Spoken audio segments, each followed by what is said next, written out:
After raising my son alone for 26 years, I decided to retire, but my son and Dill's attitude did a 180 and they tried to evict me from the house and called me a useless hag.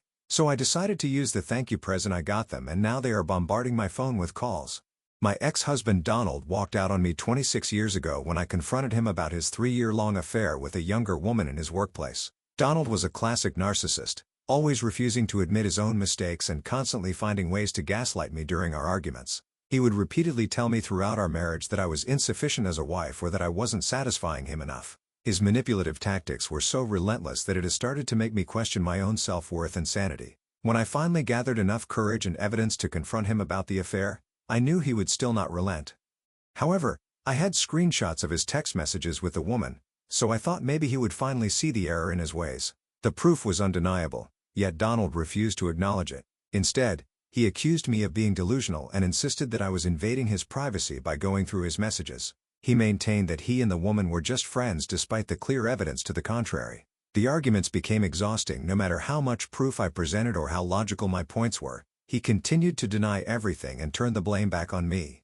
He made me feel like I was losing my mind. Eventually, I reached my breaking point. I couldn't tolerate his lies and manipulations any longer. In a moment of clarity and self-respect, I told him to leave since he refused to admit his mistakes or take any responsibility for his actions. Since I was paying for the bills around the house and my name was also on the mortgage, I wanted him gone and informed him that we would sort out our assets during our divorce.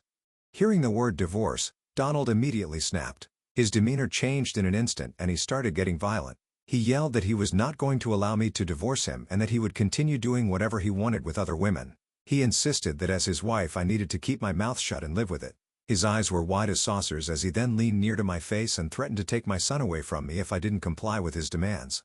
I knew that I had to leave immediately right then and there for the sake of my safety and my son's. Otherwise he looked like he could even start to physically assault me just to get me to agree with him. I quickly grabbed my purse and car keys and told my son to get in the car with me so we could get away from my ex-husband at least until he could calm down. Donald, however, refused to let us go. He forced himself into the car with us, yelling and making threats, saying he was going to end me for trying to leave him. The situation was terrifying, but I knew I had to remain calm and find a way to get us to safety. I started the car and told Donald that if he didn't leave me alone, I was going to drive him to the police station. However, Donald just laughed at me and said he wouldn't allow me to do that. He threatened to swerve the car and even brought his hands near mine as I was driving, showing how he would ram my hands to prevent me from driving if I tried to head towards the police station. As we reached the traffic lights and stopped, I saw an opportunity. I got out of the car in the middle of the road and screamed for help, telling everyone around me that my life and my son's life was in danger and that my husband was threatening to kill us. Thankfully, a woman driving behind us had noticed that something wasn't right and immediately called the police without hesitation. Donald tried to get out of the car and run away, but the people who had been watching the whole commotion stopped him and took him down. I'm still so grateful to all the onlookers who saved me and my son that day. Their quick actions and willingness to help made all the difference in that terrifying moment. When Donald was finally arrested and taken into custody, a wave of relief washed over me. For the first time in years, I felt safe both for myself and my son Harry. The ordeal had left Harry terrified, almost on the verge of a panic attack. Seeing the fear in his eyes broke my heart, but I managed to calm him down. I held him close and promised him that I would never let him go through such a situation again. I assured him that I would do everything in my power to make sure Donald would never trouble us again. However, when Donald's family found out about his arrest, they called me not to offer support or to understand what had happened but to shame me. They blamed me for trying to get my husband arrested and accused me of being the cause of Donald's mental state. They said as their daughter-in-law, I should take my statement from the police and free my ex-husband since this was all my fault anyway. Their words were harsh and accusatory, and for a moment, I felt the weight of their judgment, but I had already reached my breaking point. I had endured enough from Donald and his family over the years. This time, I wasn't going to stay silent, so I snapped. I told him that their son needed to learn a lesson, that they had failed to teach him to respect women and children. I told them to wait and watch as I would use every legal means available to make sure Donald faced the consequences of his actions and that I would take everything away from their son. I expressed my shame and regret for having kept my mouth shut for so long, allowing myself and Harry to suffer in his hands because I was too scared to leave. I let them know that I was done being silent and passive. Despite their attempts to intimidate me, I stood my ground. I made it clear that I wasn't backing down, not this time. The fear and intimidation that had kept me in check for years was gone. I was determined to protect myself and my son and to ensure that Donald would never have the power to harm us again. Their attempts to scare me only strengthened my resolve. I was ready to fight not just for justice but for our freedom and peace of mind. Long story short, not only was Donald forced to be admitted into a psychiatric center for his violent rage, but he was also sentenced to be under close monitoring for 8 months. He also had to go to mandatory anger management classes. The court recognized the extent of his abuse and infidelity, which played a significant role in the divorce proceedings. As a result, I was awarded more than half of his assets because of his years of cheating and abuse, which provided a sense of justice and security for me and Harry. Additionally, Donald was ordered to pay child support for our son until Harry turned 18, ensuring that we had the financial stability we needed. I also took out a restraining order against my husband, making sure that he could never approach me or Harry again in the future. This legal protection was crucial for our peace of mind, knowing that he couldn't come near us and cause any more harm. Throughout the divorce proceedings, Donald tried to catch my eye, hoping to intimidate or manipulate me as he had done so many times before, but I had reached a point of no return. I acted as if he didn't even exist, maintaining my composure and focusing on what mattered, securing a safe and stable future for myself and Harry.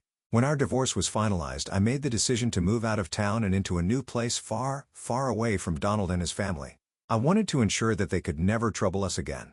This move symbolized a new start for me and my son, a chance to rebuild our lives away from the shadows of our past. Even with all the money I had won from the divorce, starting a new life from scratch was still a struggle. But I never backed down, as I was determined to provide a safe and stable environment for Harry. I found a job at a library, a place that resonated deeply with me as I've always loved reading books. Working at the library allowed me to immerse myself in a world of stories and knowledge, and I took great joy in helping people find the right books to read. This job wasn't just a means to support us financially, it was also a source of personal fulfillment and healing. Being surrounded by books and helping others discover the joy of reading brought a sense of normalcy and peace to my life after what I had been through. Being a single mother can be incredibly challenging, especially when your son grows up and starts questioning you about your past, particularly about your ex-husband. When Harry reached his teenage years, he began to ask more questions about Donald, and I knew it was time to have an honest conversation with him. We sat down together, and I carefully explained why I had left Donald. Harry had fragmented memories of our past, but he didn't know the full story. To ensure he understood the gravity of the situation, I showed him court documents as proof of the abuse we had endured. I wanted him to know the truth, not just to understand what had happened but also to ensure he never grew up to repeat his father's mistakes. I explained to Harry the legal repercussions his father had faced and how the laws have become even stricter now. It was important for me that he understood the severity of abuse and the importance of respecting others, especially women and children. This conversation was difficult, but it was necessary. I wanted Harry to grow up with a clear understanding of right and wrong, shaped not by the mistakes of his father, but by the lessons we learned from our past. Through this, I hope to instill in him the values of empathy, respect, and integrity, ensuring he would never inflict the kind of pain we had suffered on anyone else. Throughout the 26 years of raising Harry alone, I have given my son everything he has ever wanted. He has grown up to be a fine young man and is nothing like Donald. Harry continues to live with me even today. I don't mind having my son live with me, since this is as much his house as it is mine. 3 years ago, his girlfriend, Claire, who he eventually married, moved in with us. Harry and Claire were in love and wanted to live together, so I allowed them to move into the basement and renovate it as they pleased. The basement even has a separate entrance, allowing them to come and go as they wish, which gives them their own privacy. The only shared spaces are the kitchen and dining area, where the three of us sometimes sit together and have dinner. These are the only spaces that provide me with some time to interact with them and check in on how they're doing. I've always given the young couple as much space as I could, respecting their need for independence. However, I think it's important for me to mention here that Claire has never warmed up to me much. Now, I know most people complain about their mother-in-laws on Reddit, but I swear I have never done anything to disrespect or offend Claire in all the years I've known her. I understand firsthand how it feels to be intimidated, hence I would never want to make another woman feel that way. When Claire first moved into my house, I wanted her to feel as comfortable as possible with Harry and encouraged her to change things around the house as she pleased. Unlike Harry, who grew up with loving parents, Claire has had a very difficult childhood. She has shared heartbreaking stories with us about how her stepfather would burn her with cigarette marks and how her mother would let her starve by leaving her hungry while she would be off drunk in a bar. Hearing her stories has always filled me with sympathy for the poor child, and naturally I have developed a soft spot for her. I've always treated Claire like my own daughter, wanting to provide her with the care and support she never received growing up. Initially, everything seemed fine between the three of us. However, over time, Claire started to feel uneasy around me. For some reason, she began to think that Harry and I were just too close with each other, since she never had a healthy parent-child relationship. This perception puzzled me because I had always tried to give them space and respect their privacy. She would tell Harry that it was weird for him as an adult to spend so much time with me. Just to clarify, my son and I watch a show together every Saturday, which Claire even started watching with us as well. It's just a 1-hour show every Saturday and my son and I like watching it. I don't see how watching a show together could be seen as weird, but that's what she started telling Harry. When Harry talked to me about it, he explained that he needed to listen to his girlfriend and I completely understood. I wanted my son to prioritize his partner, so I never questioned him or Claire about their feelings. However, Claire continued to have issues with me further. She would subtly discourage or criticize our family traditions or activities that involved me and Harry. For instance, as a single mother, I always made it a point to spend every Christmas with my son creating a homemade advent calendar each year filled with activities we could enjoy together like crafts, ice skating, drinking hot chocolate or seeing the local Christmas lights.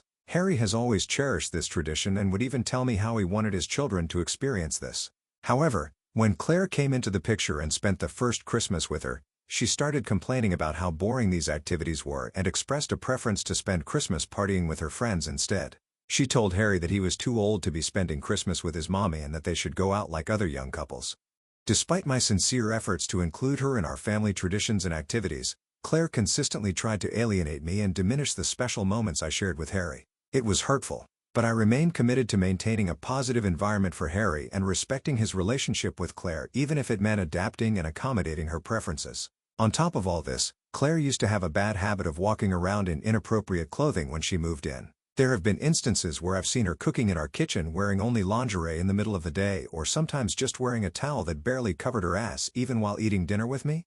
As a woman, I have no issues with nudity or what people do in their own private spaces, but I prefer not to see that in our shared spaces. It's about respecting people and considering whether others would be comfortable with this level of nudity or not. When I brought this up with Harry and asked him to talk to Claire about wearing more appropriate clothes, it sparked a heated argument. Claire reacted defensively, accusing Harry and me of trying to control her and asserting that it was her body and her choice on how she dressed. I calmly explained that I was uncomfortable with her exposing herself in front of me, but Claire retaliated by calling me a pervert.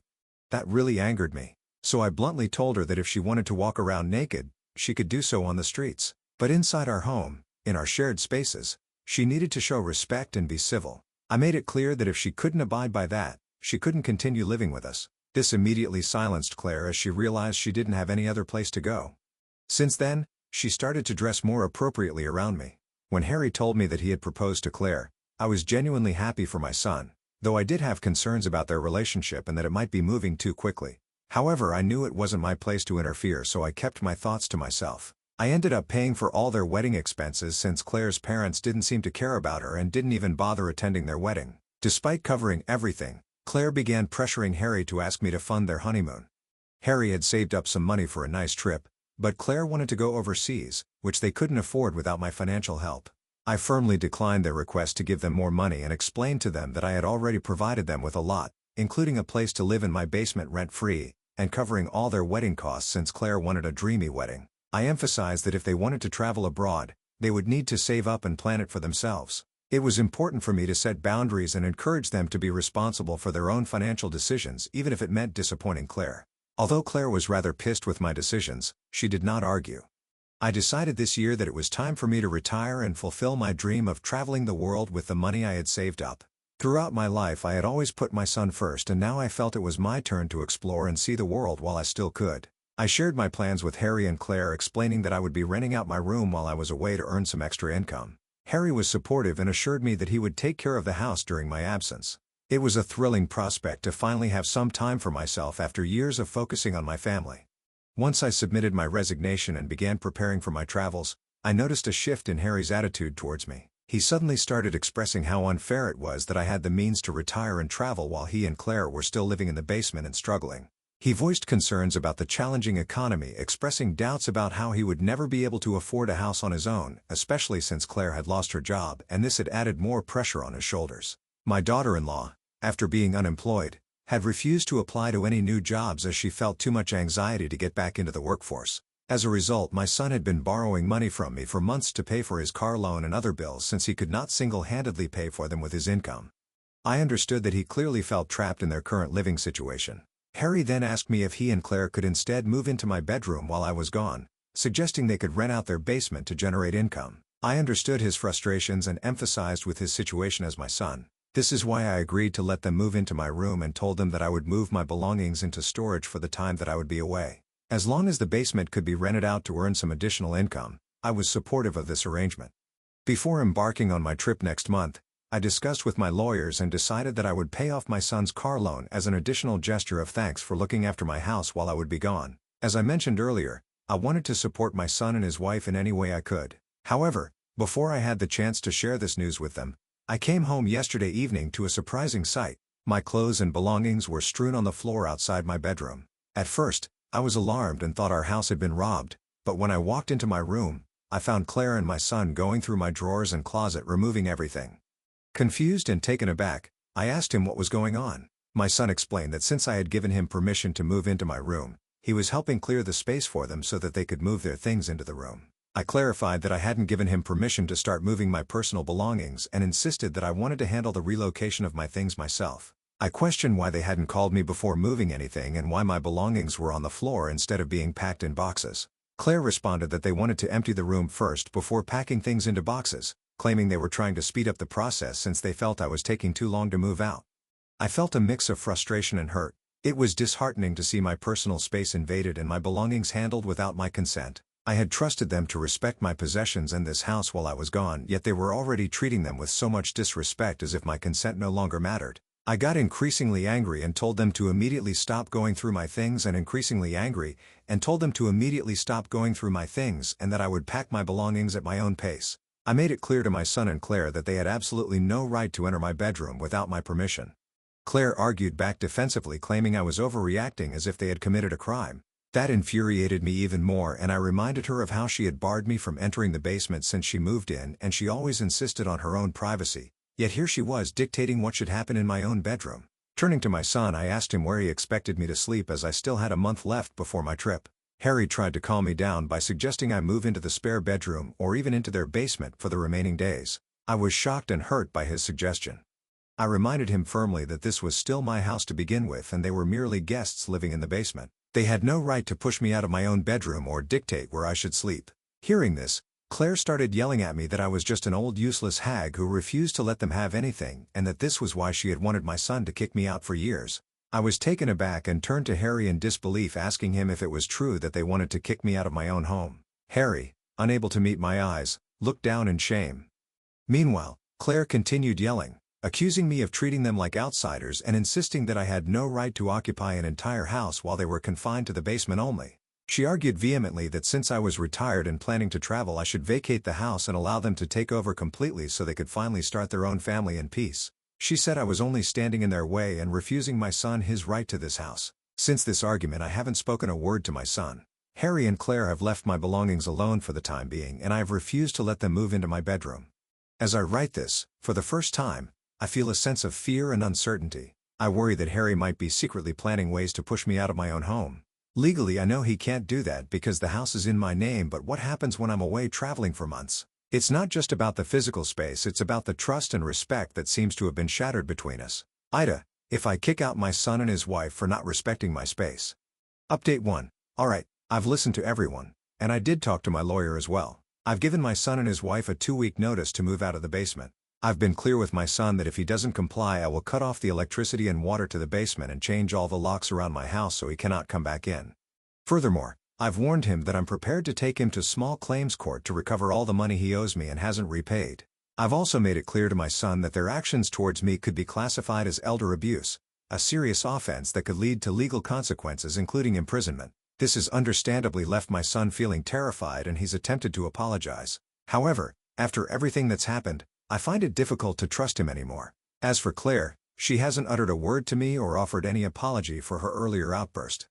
I have put up cameras around my home to record just in case they attempt to do anything to me or steal my stuff. Overall, this has been a tough decision to make, but I feel it's a necessary step to reclaim my space. The lack of respect and the strain on our relationship has reached a point where I need to take firm action to protect my own well-being and interests.